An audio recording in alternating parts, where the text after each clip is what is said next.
Dieu m'est témoin que je vous aime avec la tendresse de Christ. Quelle joie pour moi de vivre ce temps de culte avec vous ce matin. Je suis déjà rassasié, je me demande s'il faut encore ajouter quelque chose.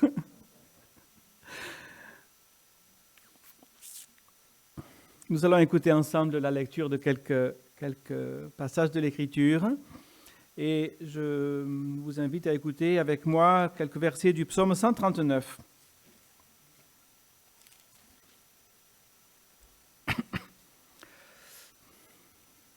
Voilà, je lis juste, c'est un long psaume, très très beau, comme beaucoup de psaumes. Je lis les versets 13 à 18.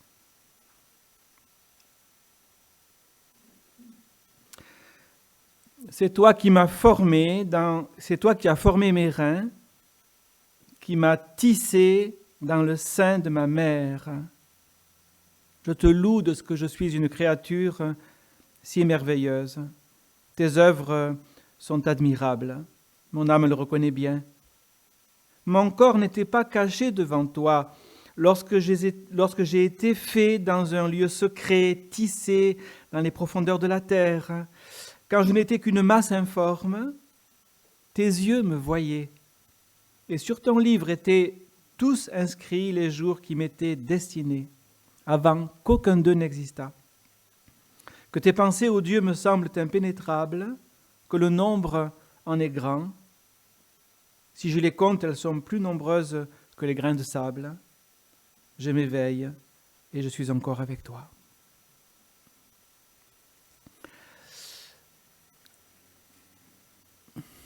Je vais juste reciter ce verset qu'on a entendu hier, de mémoire, Matthieu 25, 40. Je vous le dis toutes les fois que vous avez fait ces choses, à l'un de ces plus petits de mes frères, il parle de ses disciples, c'est à moi que vous les avez faites. Je veux lire encore quelques versets dans le chapitre 12 de la première aux Corinthiens. Première lettre de Paul aux Corinthiens, chapitre 12, versets 3 à 7.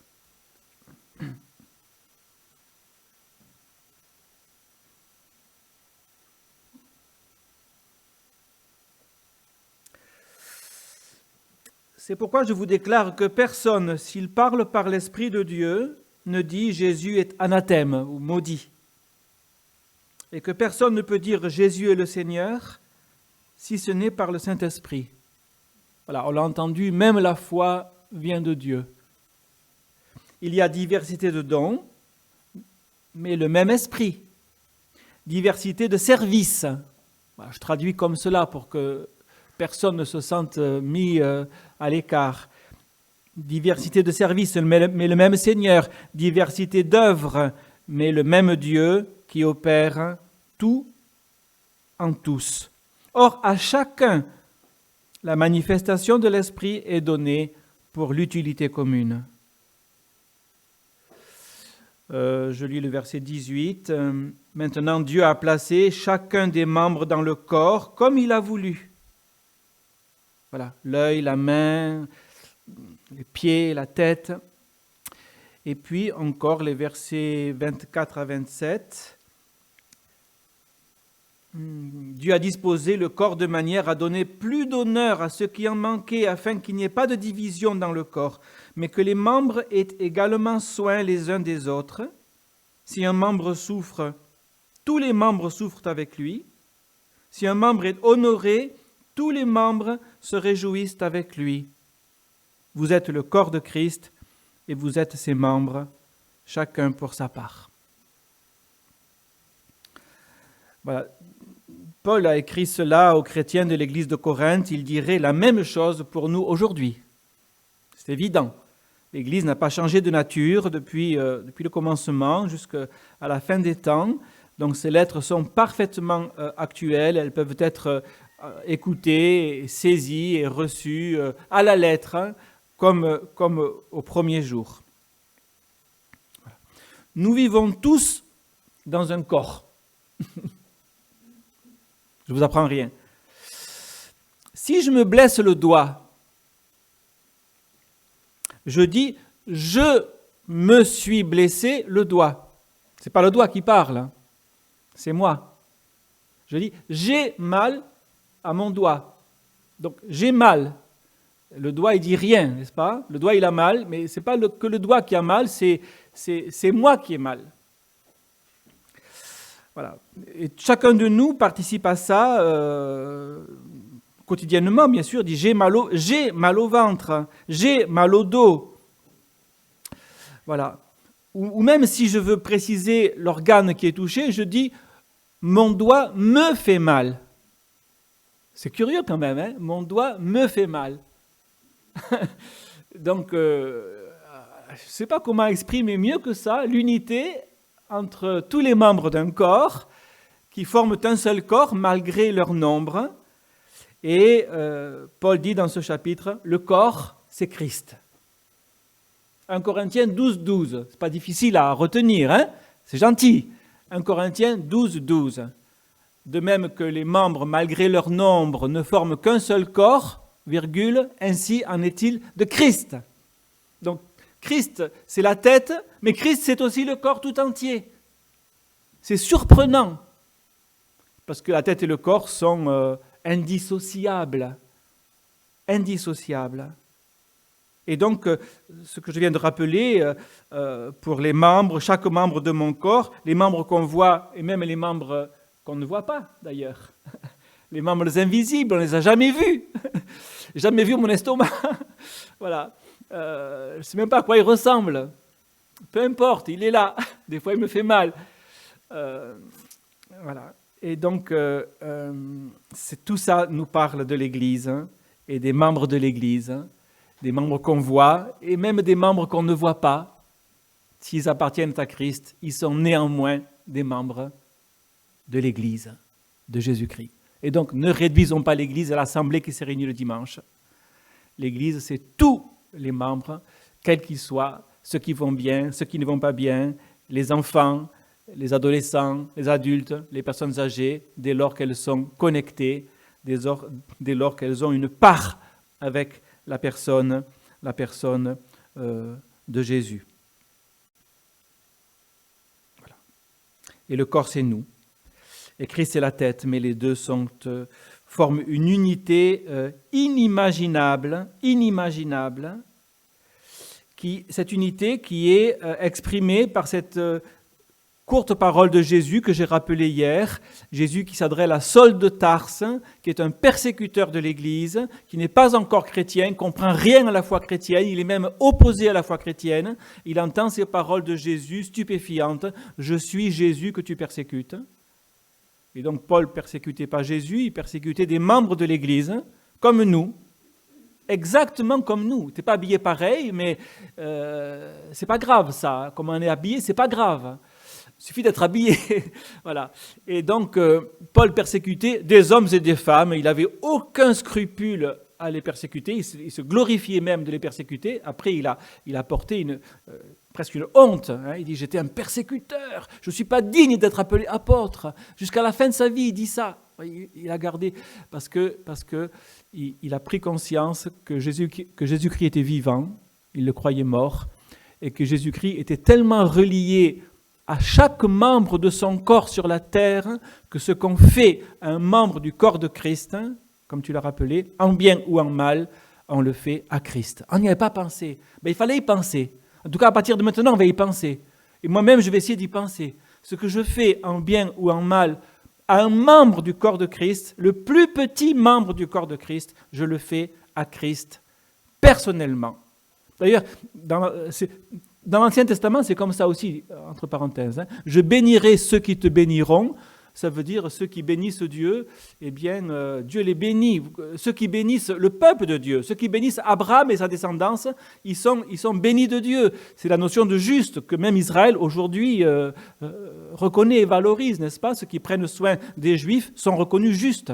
Pas parce qu'ils croient en Dieu, parce qu'ils ont pris soin d'un membre du peuple juif. Vous voyez, c'est ce principe que le peuple juif valide encore aujourd'hui.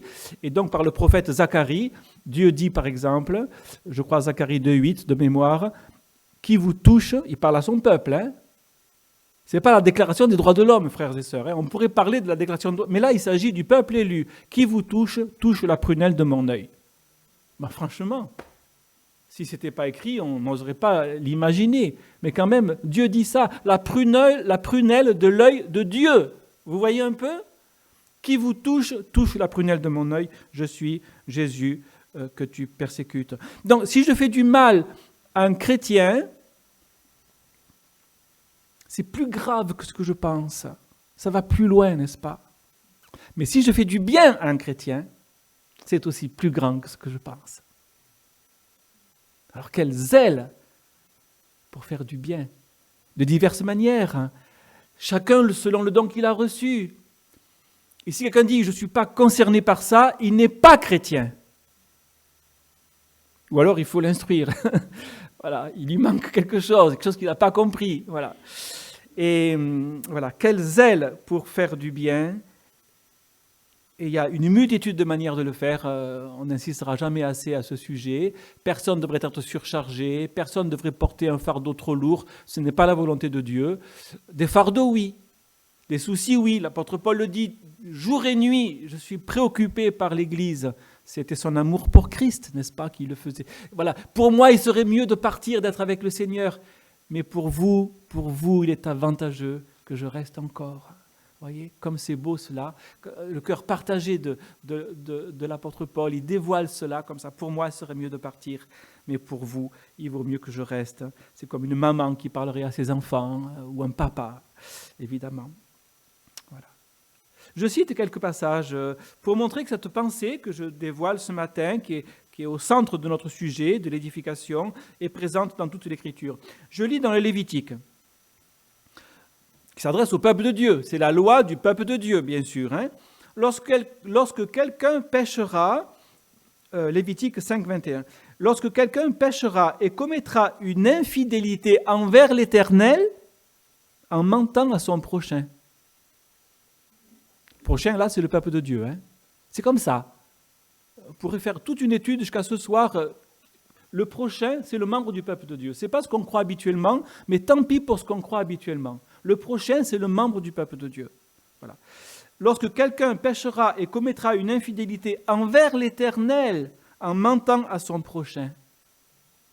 Donc, je mens à mon prochain. Je l'ai dit hier, par exemple, je ne vais pas bien. On me dit, comment tu vas ce matin ? Très bien, j'ai menti à mon prochain. Si c'est un chrétien qui me pose la question. Et donc, j'ai offensé le Seigneur. C'est pas bien, on ne ment pas à son prochain. C'est pas édifiant. C'est pas édifiant dans le sens, ça fait pas du bien, mais ça ne crée pas, c'est pas digne de la communion qui doit prévaloir au cœur du peuple de Dieu. Voilà. Les répercussions sont très grandes. Voilà. On ne pensait pas que c'était commettre une infidélité envers l'Éternel que de mentir à son prochain. Eh bien oui, c'est comme cela.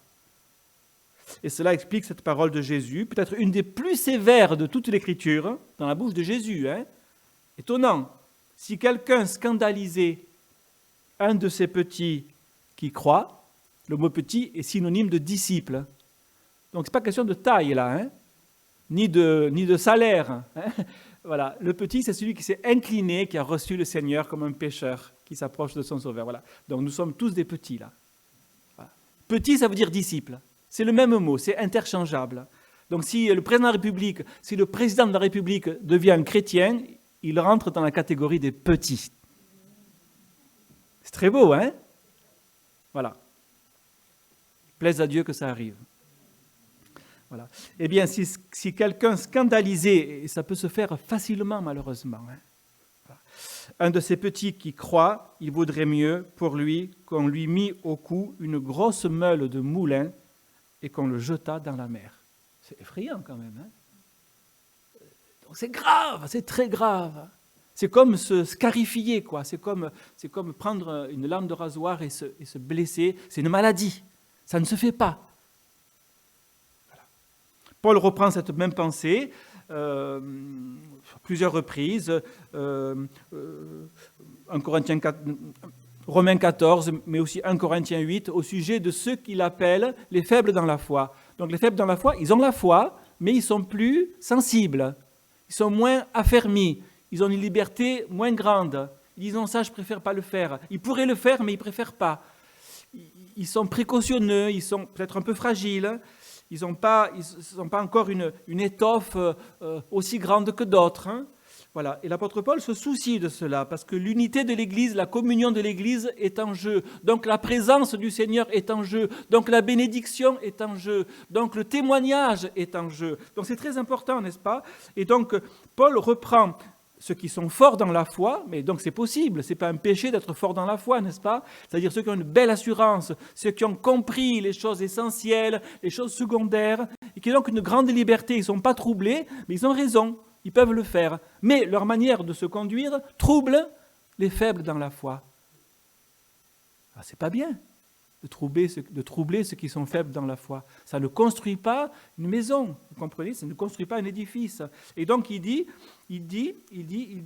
ainsi le faible périra par ta connaissance, le frère pour lequel Christ est mort, en péchant ainsi contre des frères et en blessant leur conscience faible, vous péchez contre Christ. C'est vraiment, c'est textuel, quoi. Hein. On ne voudrait pas pécher contre Christ. Franchement, avec ce qu'on vient de chanter, ce qu'on vient de dire, on voudrait pécher contre Christ, mais jamais de la vie. Vous voyez ce que ça veut dire? Voilà. L'apôtre Paul dit comme ça aussi dans Romains 12, hein, par honneur, user de prévenance réciproque. Donc le mot honneur dans la Bible veut dire le prix, la valeur, vous voyez, l'estimation. Honneur, honoraire, vous voyez, c'est le prix, c'est la valeur. Par honneur, ça veut dire à cause de la valeur que vous avez en tant que chrétien. Alors, en tant qu'homme et femme, on a aussi de la valeur. D'ailleurs, l'apôtre Jacques dira, honorez tous les hommes, aimez les frères. Vous voyez? On pourrait en parler longuement de ce verset, parce qu'il est très instructif. Honorer, ça veut dire tu as de la valeur. Et donc, honorer tous les hommes, c'est écrit. C'est tout un programme, frères et sœurs. Ça veut dire, quand je regarde quelqu'un, quel qu'il soit, un incroyant, un mécréant, un mal élevé, un malotru, je ne sais pas qu'est-ce qu'on peut dire encore, hein, quelqu'un qui n'est pas un clochard à moitié ivre, mon regard lui dit, tu as plus de valeur que ce que tu crois. Ça, c'est honorer, n'est-ce pas? Tu as plus de valeur que ce que tu crois. Donc, notre regard sur les hommes leur dit ça. Parce que nous savons qu'ils ont été créés à l'image de Dieu. Ils sont pécheurs, mais ils sont créés à l'image de Dieu. Quand même, tu as plus de valeur que ce que tu crois. Sans même le dire, notre regard lui dit cela. Ça, c'est honorer tous les hommes. Aimer les frères. Voilà, aimer les frères, c'est l'amour de communion. C'est l'amour qui est entre le Père et le Fils. C'est l'amour que le Fils a pour nous. C'est l'amour que le Saint-Esprit, quelqu'un l'a rappelé, verse dans des cœurs purifiés. C'est saint cela, n'est-ce pas? C'est saint. Et donc, j'ose le dire, l'amour est le propre de l'expérience chrétienne. L'amour est le propre de l'expérience de l'Église, du vécu de l'Église. Comme l'amour conjugal est propre au couple, frères et sœurs. Alors, quelquefois, on me dit, oui, mais les autres, on les aime aussi, mais on ne fait pas pareil. Pas pareil. Un homme n'aime pas toutes les femmes comme il aime sa femme. Vous êtes d'accord avec ça? Un homme n'aime pas toutes les femmes comme il aime sa femme.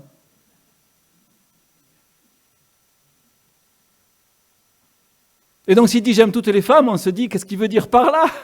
Voilà. Mais heureusement que sa femme n'a pas de doute à ce sujet, n'est-ce pas? Il a un amour privilégié, particulier, en un sens unique et même exclusif. Tel est l'amour fraternel, frères et sœurs.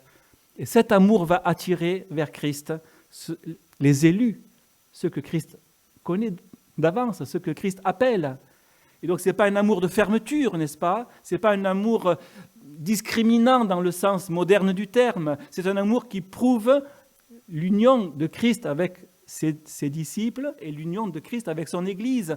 Et on ne peut pas vivre l'Église sans Christ, ni d'ailleurs Christ sans l'Église. N'est-ce pas? Les deux sont vraiment unis.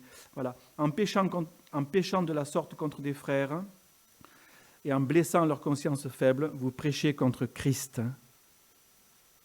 C'est vrai aussi pour ce qui est positif. Je lis dans la lettre aux Hébreux, Hébreux 6:10. Dieu n'est pas injuste, on le savait, hein, pour oublier votre travail, quel que soit votre travail, et l'amour que vous avez montré pour son nom, en ayant rendu et en rendant encore des services aux saints. Les saints, ce sont les membres du peuple de Dieu, pas de doute. Hein. Pour les frères, certains hésitent. Ils ne devraient pas. Les frères, c'est aussi les membres du peuple de Dieu. Voilà. Mais les saints, c'est encore plus certain. Hein. Et donc, voilà des chrétiens, des chrétiennes qui ont montré de l'amour pour le nom de Dieu. Comment? En rendant service à des saints. D'une multitude de manières.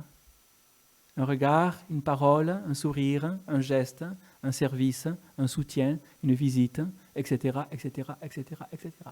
On est tous concernés, d'une manière ou d'une autre, selon le don que Dieu nous a donné, selon l'appel que Dieu nous a donné, selon la mesure de grâce que Dieu nous a donné. Un a reçu 10 talents, un 5, un 1.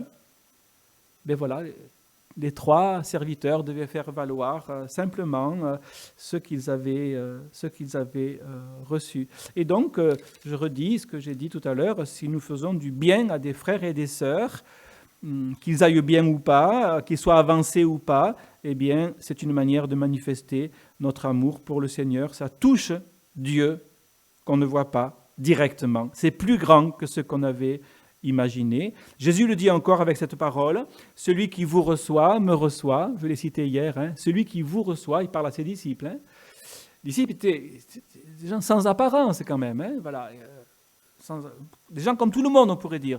Celui qui vous reçoit, me reçoit, c'est déjà pas mal. Et celui qui me reçoit celui qui m'a envoyé. C'est vertigineux, quoi. C'est carrément vertigineux, hein. C'est comme le ciel étoilé, quoi. On pourrait regarder ça, on pourrait contempler ça pendant des jours, on n'aurait pas fini d'adorer ou d'être transporté quelque part, n'est-ce pas? Voilà, celui qui vous reçoit, me reçoit. Et quiconque donnera seulement un verre d'eau à l'un de ses petits, parce qu'il est mon disciple, vous voyez, s'il fallait encore démontrer l'identité, eh bien, je vous le dis en vérité, il ne perdra pas sa récompense. Quelle précaution et quel zèle aussi, que chacun complaise à son prochain en vue de l'édification. Et encore une fois, le mot prochain est désigné comme représentant les membres de l'Église, parce que l'édification, ça ne concerne que les membres de l'Église. Le prochain dans la Bible, c'est le membre du peuple de Dieu. Voilà. Quelquefois, cette parole que je dis est inaudible, hein, tellement elle est choquante pour certains, mais je la dis parce que je pense qu'elle est vraie, elle est juste. Voilà. En vue de l'édification, ça veut dire que le bien que je fais à un membre, même en secret, édifie l'Église tout entière. C'est incroyable quand même. Hein? Si un membre est béni, l'Église est bénie. Si un membre est blessé, l'Église est blessée. Si un membre se sent abandonné, l'Église est en souffrance, même sans le savoir. C'est beau. Ça fait un tout petit peu peur, mais c'est très beau quand même, n'est-ce pas? Et là, on parle de la santé du corps quelque part. On parle de la santé du corps. Voilà. Si un membre est honoré, tous sont honorés. Si un membre souffre, tous souffrent avec lui. Même en secret. Même en secret. Des fois, on est fatigué, un de nos membres souffre, on n'est pas au courant. On constate juste qu'on est fatigué. Il y a un membre qui ne va pas bien quelque part. Voilà. Quand j'aime mon frère ou ma sœur chrétien, c'est Christ que j'aime au travers de lui ou d'elle, et c'est Christ qui l'aime au travers de moi. Voilà, je l'ai dit hier, mais je le redis ce matin, je vais le redire encore une fois, et vous l'aurez dans mes notes si vous relisez mes notes. Quand j'aime mon frère ou ma sœur chrétien, c'est Christ que j'aime au travers de lui ou d'elle, et c'est Christ qui l'aime au travers de moi. C'est très grand.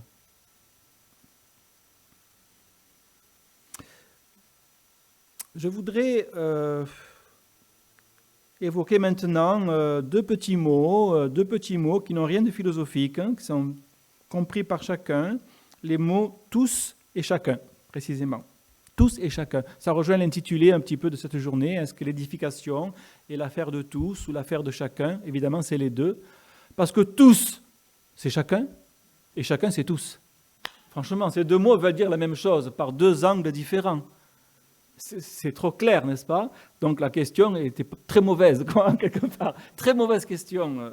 Voilà. C'est vraiment l'affaire de tous, et c'est l'affaire de chacun. Parce que nous avons le souci de tous, nous avons le souci de chacun, mais personne ne porte le souci de tous. Voilà, c'est Christ qui porte. Même le pasteur ne peut pas, à moins qu'il veille la nuit, ce qui arrive quelquefois, n'est-ce pas? Mais même le pasteur, il ne peut pas penser à tous. Mais Christ, lui, pense à tous, ça c'est clair. Il n'oublie aucune de ses brebis. Hein. Vous connaissez la parabole. Hein. Il a 100 brebis. Voilà, il va chercher la brebis. Et quand il l'a trouvée, c'est trop beau, n'est-ce pas? Quand il l'a trouvée, il la met sur ses épaules. Dans sa joie, il appelle ses amis et il dit « Réjouissez-vous ». Vous remarquez que dans cette parabole, il n'est pas question de la joie de la brebis. Nous, on dit « oui, notre joie, ma joie, ta joie, notre joie, ma peine, ta peine ». Mais il n'est pas question de la joie de la brebis. Bien sûr qu'elle était dans la joie. On suppose, peut-être un peu confuse aussi, hein, ça peut nous arriver. Mais là, il est question de la joie du berger. C'est trop beau, n'est-ce pas? Vous voyez comme les conditions sont associées. Voilà. Dans sa joie, il met la brebis sur ses épaules. Et il appelle ses amis, ma brebis est retrouvée. Et le troupeau est enfin complet, il peut aller se reposer. Pareil avec la drachme, on n'a jamais vu une pièce de monnaie se réjouir. Ça n'existe pas, vous voyez. Mais la femme, dans sa joie, appelle ses voisines et dit « j'ai retrouvé ma pièce de monnaie ». Voilà. Pensons à la joie du Seigneur, frères et sœurs. En fait, l'édification concerne la joie du Seigneur, on pourrait dire ça comme ça. Accessoirement, notre joie. Mais d'abord, c'est la joie du Seigneur qui est en jeu, quoi. Voilà, on va dire comme ça.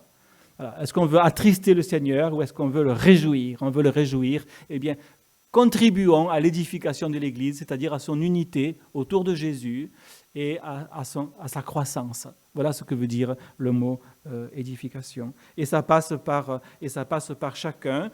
Je relis le début d'un Corinthiens 12. Il y a diversité de dons, mais le même esprit. Diversité de services. On le sait bien, hein, mais le même Seigneur, diversité d'œuvres, grande diversité, mais le même Dieu qui opère, Il n'est pas en train de regarder comment ça se passe, vous voyez? Comment ils sont ceux-là? On va voir un peu. Oui, il opère toutes ces choses. Il opère tout en tous. Et à chacun, la manifestation de l'Esprit est donnée, pourquoi? Pour l'utilité commune.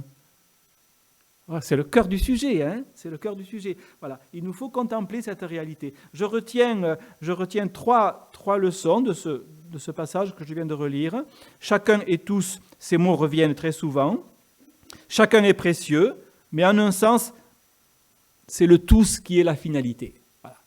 Et donc là, on tord le cou, si on peut dire, à l'individualisme qui se focalise sur ma joie, ma peine. Voilà. Ta joie, ta peine, elles comptent, mais quand même, tu n'es qu'un membre du corps, et le corps l'emporte sur les membres quelque part. En un sens, le corps l'emporte sur les membres. Est-ce qu'on peut comprendre ça? C'est ce qui fait que Christ est mort pour son Église quand même. Hein. Il vaut mieux qu'un seul périsse. C'est-à-dire le corps, Christ, l'Église, vaut mieux qu'un seul.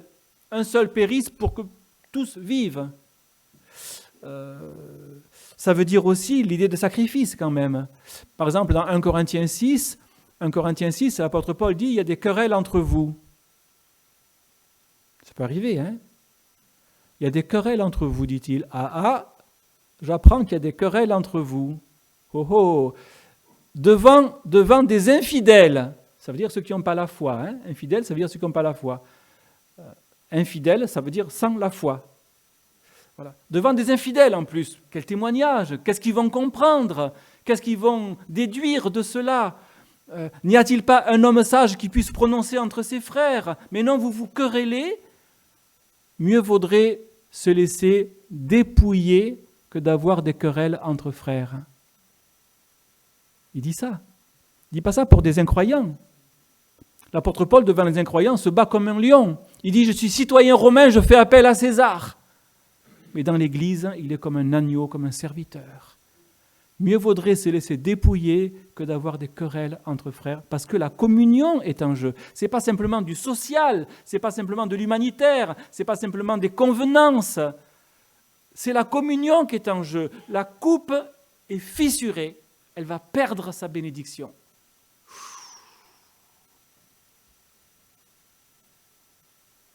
Donc, en un sens, le tous l'emporte, mais ça passe par chacun. Nous sommes tous concernés. Chacun est un des membres, chacun pour sa part. Vous êtes le corps de Christ et vous êtes ses membres, chacun pour sa part, même les enfants. Les enfants sont concernés par cela. Je le crois. Donc, en un sens, chacun prime, parce que si je suis béni, c'est tant mieux pour l'Église. L'Église est bénie. Mais en un sens, c'est le tous qui prime. De même que dans une maison, la maison prime sur les pierres. Voilà. Deuxième leçon, donc tous et chacun. Deuxième leçon que je retiens, l'unité et la diversité. Voilà, un seul corps, diversité de dons, diversité d'œuvres, diversité de services. Cette diversité, elle est belle, mais elle crée des problèmes parce qu'on a de la peine à comprendre la diversité. Pourquoi ils ne font pas comme moi ? Moi, je ferais comme ça à ta place. Oui, mais toi, tu n'es pas moi, je ne suis pas toi. Et donc là, cette diversité, elle est déroutante. Voilà quelqu'un qui veut évangéliser tout le temps. Il dit, tout le monde va évangéliser avec moi, mais d'autres font autre chose pendant ce temps. Vous comprenez ? Visiter une veuve de l'église, c'est pas évangéliser, mais il faut le faire. Il faut le faire. Et donc, il peut y avoir de la violence dans l'église en imposant à quelqu'un quelque chose qui m'a été confié à moi. Ben, fais-le. Fais-le. Et si lui, il fait ce que Dieu lui demande, tout est pour le mieux. Et donc là, vraiment, il peut y avoir de la violence, même d'ailleurs, quelquefois de la part des serviteurs de Dieu. Voilà, il y a dans certaines églises, le pasteur est un évangéliste. Et du 1er janvier à Saint-Sylvestre, il exhorte l'église à évangéliser. Mais c'est pas mal, n'est-ce pas ? Mais ça peut être violent, parce que ce n'est pas la seule activité de l'église d'évangéliser. Il y a bien d'autres choses à faire encore. Et donc, il secoue, c'est comme si vous secouez un arbre, et bien, au bout d'un moment, il en a marre d'être secoué, quoi. il va se mettre à l'abri quelque part. Donc voilà, respectons la diversité. L'œil, la tête et les pieds n'ont pas les mêmes fonctions quand même. Heureusement, les oreilles, voilà. Et donc, maintenant, il y a plusieurs membres et un seul corps. Et l'œil ne peut pas dire à la main, je n'ai pas besoin de toi, et ni la tête dire aux pieds, je n'ai pas besoin de vous. Voilà. Donc nous ne sommes pas tous appelés à faire la même chose. Acceptons cela. Ça va libérer de la liberté, du respect et peut-être aider chacun à trouver sa place. Je peux être un modèle pour beaucoup si je suis fidèle. Mais je ne dois pas imposer ce qui m'est confié à quelqu'un d'autre. Acceptons cette diversité. Hier, j'ai parlé d'une dame qui fait des visites par téléphone tous les jours. Elle le fait très bien. Mais elle ne dit pas, faites tous comme moi. Et on ne va pas la chercher en disant, mais pourquoi tu ne vas pas faire du porte-à-porte dans la cité ? Elle, c'est le téléphone. Si elle le fait bien, c'est bien. Elle le fait bien. Voilà. Acceptons d'être différents, pas divergents, mais différents. Est-ce que nous comprenons la différence entre différent et divergent ? Divergent, ce n'est pas bien. Différent, c'est très bien. Rendons grâce à Dieu pour les différences entre nous. Et Dieu a un amour particulier pour les plus petits, pour les plus faibles. Et quand quelqu'un est trop fort, d'ailleurs, Dieu se débrouille de le rendre plus faible pour mieux l'aimer et pour mieux se servir de lui. L'apôtre Paul le dit plusieurs fois. Quand j'ai prêché devant vous, j'étais dans un état de grande faiblesse et de tremblement, dit-il. Quand je suis faible, c'est alors que je suis fort. Le mot faible, asténos, veut dire qui ne tient pas debout. Sténo, tenir debout, asténos, qui ne tient pas debout. Donc ce n'est pas une faiblesse pour rire, c'est une vraie faiblesse. C'est ce qu'on appelle le découragement, quoi. Peut-être même plus que ça. Voilà, il dit, c'est comme ça que Dieu va se glorifier au travers de toi, parce que sa puissance va se manifester dans ta faiblesse. Et moi, quand je fais des visites, je suis quelquefois plus faible que les personnes que je visite à l'hôpital. Je peux vous le dire. Ça n'empêche pas le Seigneur de m'utiliser. C'est comme ça, c'est simplement moins confortable et moins facile, mais il faut l'accepter, c'est la manière de Dieu. Acceptons nos limites. Pour certains, c'est très facile. Pour d'autres, c'est très difficile d'accepter les limites. Ils n'ont jamais terminé ce qu'ils ont à faire et ils ont des listes interminables de choses à faire.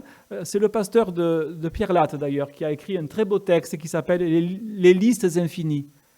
Je vous l'envoie si vous voulez. Les listes infinies, voilà, tout ce qu'il y a à faire. Alors, je ne sais pas comment il dort. Hein. Voilà. Je ne sais pas comment il dort, alors que Dieu nous bénit même quand on dort, normalement. Voilà. Donc, acceptons nos limites, frères et sœurs. Nos limites n'empêchent pas Dieu de nous utiliser. C'est reposant, ça, quand même. Hein. Voilà. D'ailleurs, le service pour Dieu doit commencer par un repos. Ah, ça me fait plaisir de le dire parce que je le prends pour moi au passage. Hein. Le service, l'énergie, le combat de la foi chrétienne commence par un repos. De même que le zèle d'une femme dans sa maison commence par un repos, normalement. Hein. Naomi le dit à Ruth, peut-être Dieu vous donnera-t-il de trouver du repos dans la maison d'un mari. Du repos dans la maison d'un mari. Pas pour être paresseuse, pour être zélée, mais pour que ce zèle puise dans la grâce du repos. Et donc, moi, je vous invite à vivre ce repos dans la foi, frères et sœurs, pour agir là où Dieu vous demande d'agir, quand il faut, comme il faut, et quand il dit stop, il faut s'arrêter. Et quand il dit vas-y, il faut y aller. Avec les mots qu'il met dans notre bouche et l'amour qu'il met dans notre cœur. Voilà. Que les membres aient également soin les uns des autres. Hein. Voilà. Et puis la troisième leçon, et je terminerai avec ça, c'est Dieu qui est à l'origine de tout. Dieu est à l'origine de tout. Je l'ai dit hier, mais je le redis ce matin. Voilà. Personne ne peut dire Jésus est le Seigneur si ce n'est par le Saint-Esprit. Donc ça ne vient pas de nous, quoi. Si c'est juste, ça ne vient pas de nous. On peut dire c'est humiliant, eh bien, tant mieux. L'humilité nous va très bien. L'humilité est le vêtement qui nous convient le mieux, frères et sœurs. Voilà. Revêtons-nous d'humilité, car Dieu donne sa grâce aux humbles et résiste aux orgueilleux. Et donc, laissons les vêtements de fierté, revêtons les vêtements d'humilité, et Dieu va les rendre brillants, ces vêtements d'humilité. Ils vont refléter l'humilité de Jésus quand il était sur la terre, et ça sera un bon témoignage, même quand on ne se rendra pas compte. Personne ne dit Jésus est le Seigneur si ce n'est par le Saint-Esprit. Le même Dieu opère toutes ces choses en tous. À chacun, la manifestation de l'Esprit est donnée pour l'utilité commune. Maintenant, Dieu a placé chacun des membres dans le corps comme il a voulu. C'est fou ça quand même. Hein? De même qu'il nous a tissés dans le sein de notre mère hein, pour faire normalement un petit enfant qui va bien. Voilà. C'est toi qui m'as tissé dans le sein de ma mère. Je te loue de ce que je suis une créature si merveilleuse. C'est vrai pour l'Église aussi, frères et sœurs. Je vais m'arrêter avant de prier. Si nous le vivons, il y aura un débordement de la grâce, y compris au milieu des épreuves.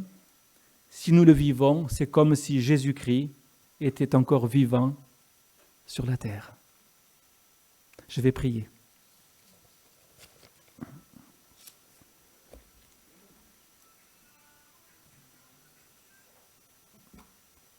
Seigneur, tu nous as instruits ce matin, comme quand tu étais sur la montagne avec tes disciples. Tu as attiré nos regards sur des vérités que nous connaissions sans doute, mais qu'il fallait remettre devant nos yeux.